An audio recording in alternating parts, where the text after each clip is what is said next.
If you're struggling with a decrease in sales or revenue and you have an excess capacity of labor, an obvious place of where to start is looking to reduce your headcount. But there are a few things to be wary of. So let's quickly run through these. First of all is unfair dismissal risk. The reason that you might want to make an employee or employees redundant is very valid, but it's the process that you follow that can bring you unstuck. Redundancies are very complex in terms of the process, the communication, the calculations, and the timing. It takes thinking and it takes significant planning. Second of all, you have a small business exemption. So just to recap, if you have under 15 heads across associated businesses, and that does include long-term casuals, you don't have to pay a redundancy, but you do have to pay out long service leave if they have over 5 years experience. Just a word of caution here, that may vary based on what state you're in. But I would give you a huge tip here. Do make sure that you're accruing accurately for your long service leave. We see many businesses that aren't. I want you to avoid costly mistakes. Done poorly,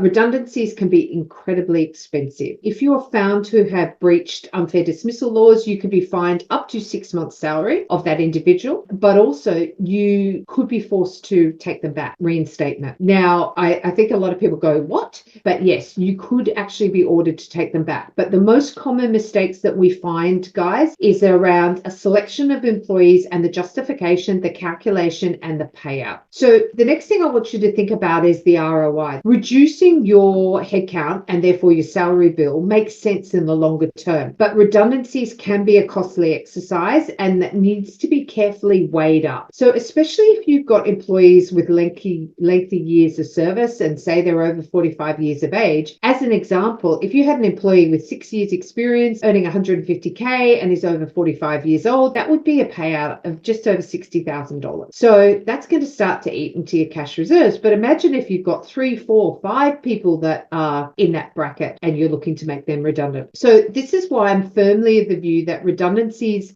can and should be done well. And I'd advise you to get some help if you need it. And you don't need to go to a lawyer. The lawyer is when it goes wrong, not necessarily to get it set up for a redundancy. I'd love to encourage you to check out a podcast with a guy called Paul Ackerman. He's on our Employee Matters podcast. If you want to know more about how to do this with dignity and respect, which can drastically reduce your risk of somebody putting in an unfair dismissal complaint against you if they feel like they've been dealt with fairly and legally. So there you have it. It's the first of our 5 ROI reasons to center on your employees. Making sure that you budget sufficiently, that you treat your employees by putting them first. And even in the case of a redundancy or restructure, doing things right. It may seem counterintuitive, but it's just the right thing to do. And it can help you avoid those significant fines, a negative impact on team morale, but also it could stop you undoing all the good you're trying to do, both from a financial and a reset perspective. And the other big thing I'd give you the tip here is you need to think about your likelihood of not needing to rehire someone in the future if things pick up. The time and the opportunity cost of it all, and because we want to avoid losing more money than you've actually saved. And remember, you can't rehire a like-for-like role for 12 months. So that's really important.